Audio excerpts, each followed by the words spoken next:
脸书很重要哦，脸书是你有互动，你经常去跟他互动的时候，比如说我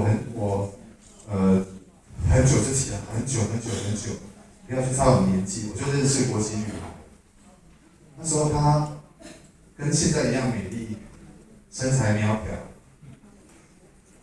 那时候的国旗还是国旗，现在我不知道现在以后国旗它有没有大那么大，就是我认识她很久，那她偶尔都会在我脸书上面打气，按赞不一定哦，就按赞不够，你一定要上面去留一些言。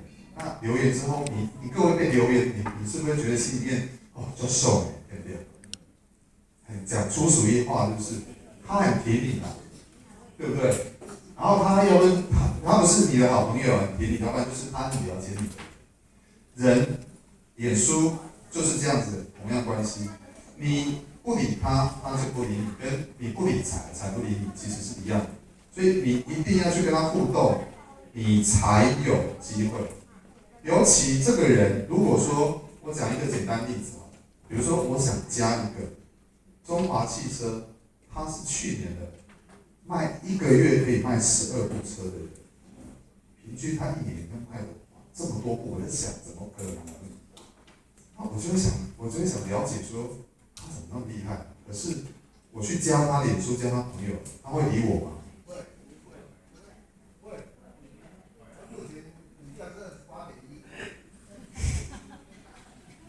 我们很多朋友可能你会想说被盗，对不对？相片被盗被诈骗，所以不会乱加，除非他有共同好友要看他的资料。现在有很多都是用这样的，才更新大头就要加你朋友，那就不要，千万不要。就是前天才更新他的大头照，今天就要加你，那种全部都是诈骗。那你要去加他的时候未必哦。比如说那中华汽车 Top Sales，我要加他。你就要开始想，他为什么要加你？不是我去加你即便我现在在教书，我过去有媒体的背景，他就要加我你要想到那是我想的，你要想到他想的。各位写文章以后当公民记者也是这样子，有没有人想到真正的需求不是你的想法，是对方的想法？那你就要想到他的共同点，他的兴趣里面，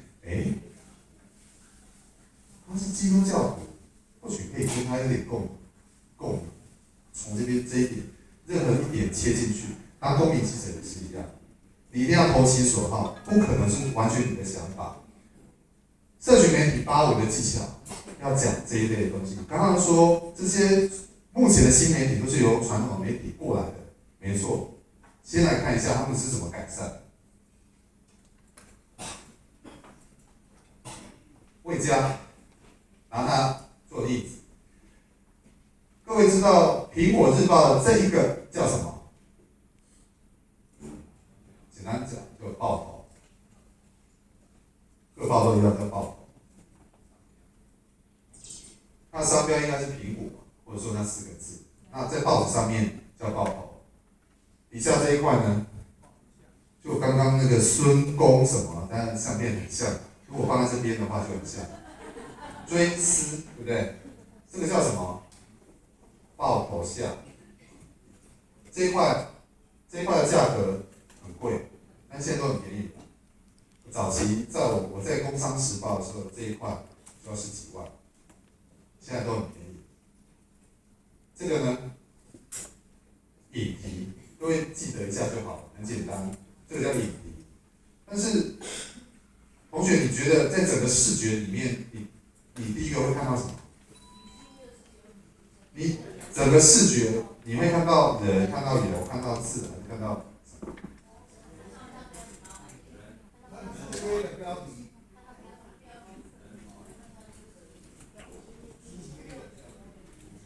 好，刚刚有讲的，请举手。好，那个组长看一下，全部加100分。但是，我现在诚心的问各位，你会先看到图，看到字，还是图跟字哪个先？图一定先，字会少，字你还要从顶心60有品，你可能会看到那个图的时候，你才会知道字大概要写什么，对不对？应该是顺序是这样子。我去念那个点心60有比金下降，现在大概还要念个2-3秒，可是我看图大概知道，所以它的图底下有一个餐饲料油，那几个标题的意义就是让你看图辅佐那个图而已，标题是标题，标题是它的重标题，它的重标题是下降，但是重点是餐饲料油，这些油全部餐饲料油，这个才是重点标题。那这个上面就不用再说了，当然就是什么，上面那个癌末女猪翁圆环台梦，这是什么？刚刚讲过，标题啊，大家会看到，那个是标题，过来这个叫做内文的引言标，引言只是这个标题之后还有一个黑字叫引言标，引言标在哪里？那引言在哪里？引言就是在这一块，也叫导言，没错。这一角就是他把一个小小的架构的事情讲到这边。那引言的话，就是类似的电视台里面的主播在念的稿子，叫引言。那内容的话，就是记者去采访的内容，都差不了多少。那这个大字呢？没有人知道的。第一个文手的大字，就是表示说从这边开始。请问一下各位，那这个呢？叫内文标，你记得起来吗？怎么会记得起来？这个呢叫什么？刚刚讲过就忘了，因为太多了，对不对？没嘎嘎太多说了。这个新闻的标题，那底下的也是标题，对不对？底下的叫什么？这是他配稿的一个标题。哦，什么主标题、副标题又引言标什么东西？你记得起来吗？好，我问一下哈，这个叫什么？忘了，对不对？大部分都忘了。标题是黑字这个部分，这个是标题，对不对？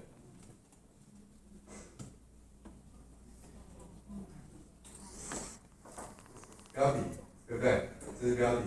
过来呢，引言标，过来是引言。内文什么？对。各位会不会觉得你记不起来？那么多的视觉跟现在电视是一样。在这一章里头，现在为什么脸书里面会没有那么多字，只有相片？慢慢的改进，它慢慢，你看了这个照片之后，你会从照片开始去看，过来你会知道说，他想看的内容是什么，过来你才会去看那个标题。现在倒叙法就是以图为主，新媒体的在脸书上面，相片、内文，过来这个标题。你最后下的标题是这样子。讲到电视的，同样电视台多了吧？跑马直走的也有，上面跑的也有。这个叫做什么标？主播标，在主播念主播稿的这个叫主播标。过来呢，这个是什么标？没有主播的叫内文标。这个大家都听过就好了。这个叫什么标？更好笑的，这叫什么标？天空标。设计一个天空标。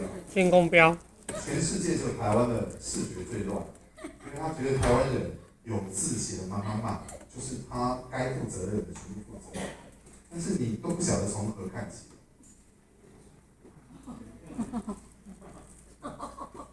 看哪里？所以这个电视台一定会被先淘汰，真的。要从哪里看？我每次看。你这样。我往后，全部都由他来。你看这里面的这么多人讲这么多话，你会去在意吗？都是他这一台，奇怪，他这一台的视觉还是这样做，我都不了解。这里预约制，你看那么多的资讯，你要从哪里看？太多了。有地方的，有气象的，有时间的，那这个有标题的，这个有跑马的，这还有画图的，这边跑马的，这边 logo 的，还有图示，这个图里面的动态车跑来跑去，还跟你说照相机还有一个动态，这里面10几个资讯怎么读？这年轻人看了会不舒服啊，乱。我们来看新媒体现在是怎么呈现。报纸，假定以那个迪化街的那个为主，就是或在新媒体。什么叫新媒体呢？知道吗？就是他采访完新闻贴在脸书的做法又不太一样，跟你看报纸或看电视的又不一样。这是报纸的，它贴在脸书上面的，它的内容讲很多，可是这里面是要点进去的。它上面这个有一个标，有个内文，可是它贴了一张图，贴了一张照相机，它的字是在底下。因为刚刚说那个底下的词看不到，我刚刚再把它挪到上面来。一张照片注解，然后2张照片辅佐。迪化街过去的是怎样？这次活动要找谁来？可能做代言或怎么样，凑热闹，或者说暖场也好。这是过去的，它传统媒体里面在报纸里面弄在报纸，我讲错了，弄在报纸里面。那新媒体要怎么做？这同样刚刚那自由时这个应该是另外一个新媒体的有一家，他有贴这一张照，台北市政府刚刚看到那个自由时报一模一样，还有多一个，结果这是它的内容，标题内容，可是它贴在 FB 变成怎么样？它贴在上面的，它的短的一个，就类似引言，就放在上面，然后一张图片底下就是弄一个标题，就在 FB 的一个很简单的做法，就变成上面一个引言而已，对不对？各位现在都要记得清楚，我们坏的不好的就不要去，就得学它的引言，短的才几个字，一张图底下再有一个叫什么标题，进到标题。你如果想要看内文，你点底下的标题，点进去，它才会里面的内文才会跑出来。甚至呢，它有一些影音贴在 YouTube 上面，它有连结。年货大街不止拼满气，就是跟之前的连结其实是一样。那它只是把它贴在说 YouTube 上面，所以它在新媒体部分就有不同于报纸更简单的。你要进去看的话，可以点进去。不要的话，就看这些图片，你光读这些资讯就好，把标题出来。那你要再读，在 YouTube 上面就完全没有内容了，它只有记者大概一分钟的内容，就这样看。新媒体是这样子，所以我们要学的就是要学新媒体的部分。各位现在试一下好，在你的 LINE 里面，用刚刚的先有引言，有一张图片，那我现在给你这一张图片，你就写引言。还有标题，写在我们各自的 LINE 上面去，可以吗？懂我意思吗？懂的请举手。不懂的、不知道的请举手。不知道哈，好，我再讲一次。在 FB 上面，这些都报纸的内文。报纸是不是这样？报纸它就刊了1张照片、2张照片，然后跟你讲说艺人怎么化身什么。然后它看在报纸上面就变成我就有一个标题里面的很多的内容，对不对？这是报纸的是这样子，但是它看在 FB 就变成这样子了，有个前面的引言而已，内文不是内文，就简单的内容，一张照片底下有一个标题，你如果要再看详细内容，再点进去才会有里面这么多。那但是在 FB 我们就看到这些而已，是不是更简单？好，我们现在来学习一下，来测试一下。我给你一张图片，那你要写什么？各位要写什么？是不是引言？还有标题，对不对 ？FB 就是这样子，先有图片，你要写一些引言，一个标题，可以吗？我只要写50到70个字，你甚至低于50个字都可以，可以吗？好，就依照这一张图，看清楚这张图哦。有，它是在球，还是在脚，还是手？不一样哦。然后如果你把它想成，如果是你，或者说你女儿，还是说你看气味是这样子，它代表呈现什么？你可以轻松活泼一点都可以。